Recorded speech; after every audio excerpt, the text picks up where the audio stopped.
नमस्कार, जय जगन्नाथ, जय श्रीराम।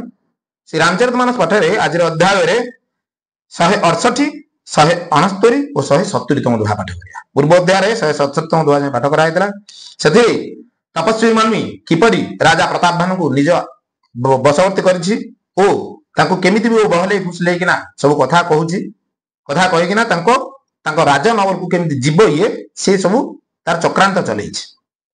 तो आगु को आमे आउरी पढिबा आज कि कोन ता चक्रांत रे से सफल होउछि ना हो नै, ए कथा आमे आज पढिबा।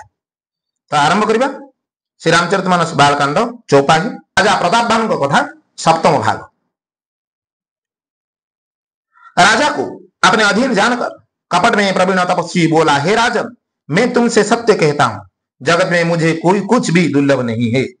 राजा को से जो देखिला से तपस्वी जो देखिला से राजा निज अधीन रही सारानी, ताकू जहा कहबी ये सब मानुची। तो से सेते कहला कि मु तुमको गोटे सत कथा कहूची कि ए जगत रे मते किछि भी जिंस दुर्लभ नहीं। मैं तुम्हारा काम अवश्य करूंगा, मु तुमर काम अवश्य करिवे, क्योंकि तुम मन वाणी और शरीर तीनों से मेरे भक्त हो। कहीं ना तमे मन वाणी और शरीर रे तीन जगह मोर भक्त हो गया। पर जोग जुक्ति तप और मंत्रों का प्रभाव तभी फलीभूत होता है जब वे छिपा कर किए जाते हैं, किंतु जोग जुक्ति तप मंत्र एगुड़ा सबू से समय रे फलीभूत हुए जो समय रे आकु नुचई किना काम करा हुए।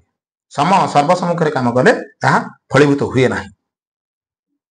हे नरपति, मैं यदि रसोई बनाऊं और तुम उसे परसो और मुझे कोई जानने ना पावे तो उस अन्न को जो जो खाएगा सो सो तुम्हारा आज्ञाकारी बन जाएगा। हे नरपति, मु जदि रोषेई करी ओ तमे ताकू परसिब, समस्त सब ब्राह्मण मानकू कि जहा को सब परसिब, से माने जदि ताकू सब खाती तो से माने समस्त तुम आज्ञाकारी हेगी रहिबे।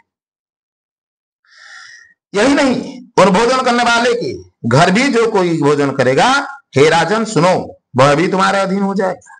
खाली एति कथा नुहे, से भोजन कला वाला और घरे मध्य जी खाउथब से मध्य तुम बसवर्ती हे जिवे। हे राजन, जाकर यही उपाय करो और वर्ष भर भोजन कराने का संकल्प कर लो।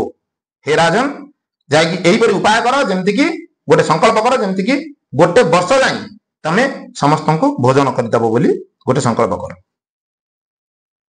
हे नीत नूतन द्विज सहत सत बरे सहित परिवार, बरे सहित परिवार, मैं तुम्हारे संकल्प लगे दीन ही कर विजय सियावर रामचंद्र की जय।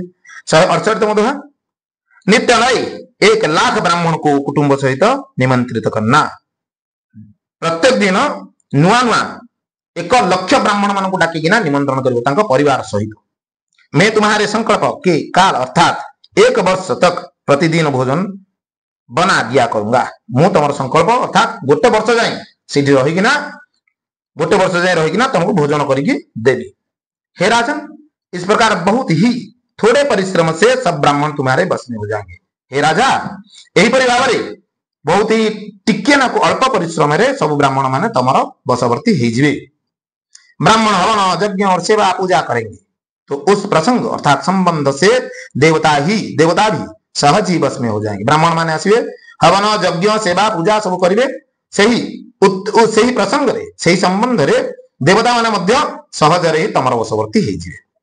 मैं एक और पहचान तुमको बताई देता हूं कि मैं इस रूप में कभी न जाऊंगा। मु आउ गोटे निजर परिचय तुमको कहूची कि मु एही रूप रे केबे तम घर को जीवी नाही। हे राजन, मैं अपनी माया से तुम्हारे पुरोहित को हर लाऊंगा। मु मो माया द्वारा तम घरे जो तमर पुरोहित अछंती मु तांको हरण करी नहीं आसी। तप के बल से उसे अपने समान बनाकर 1 वर्ष तक यहाँ रखूंगा। तो तप बल द्वारा मु ताकू मोई भली करिकिना गोटे वर्ष जाए एठी ही रखी देबी। और हे राजन सुनो, मैं उसका रूप बनाकर सब प्रकार से तुम्हारा काम सिद्ध करूंगा। हे राजा सुनो, मु तारी रूप धरिकिना गोटे वर्ष जाए तम नगर रहीकिना सब तमर सब जगह काम को सहज रे ही कर देबी। हे राजन, रात बहुत बीत गई, अब सो जाओ। आज से तीसरे दिन मुझसे तुम्हारी भेंट होगी। हे राजा, राति बहुत हो गलानी, तमे वर्तमान जाई सोई पड़। आज तृतीय दिन रे मोर तम सहित भेंट हब। तब केवल से मैं घोड़े सहित तुमको सोते ही मैं घर पहुंचा दूंगा। तप बल मु घोड़ा सहित तुमको तम नगर रे पहुंचे देवी। ए मैं सोई बेसुधरे पहचाने हूं तब मोए, पहचाने हूं तब मोए। ये जब एकांत बोला ही सब कथा सुनाबो तो सियावर रामचंद्र की जय। 169 मैं वही पुरोहित का वेश धर कर जाऊंगा, जब एकांत में तुमको बुलाकर सब कथा सुनाऊं तब तुम मुझे पहचान लेना। मु से पुरोहित वेश धरिकिना जीवी ओ मु जतबेले तुमको एकांत डाकिकिना सब कथा कथा हेबी तमे सेतिक बेले मते चिन्हिबो।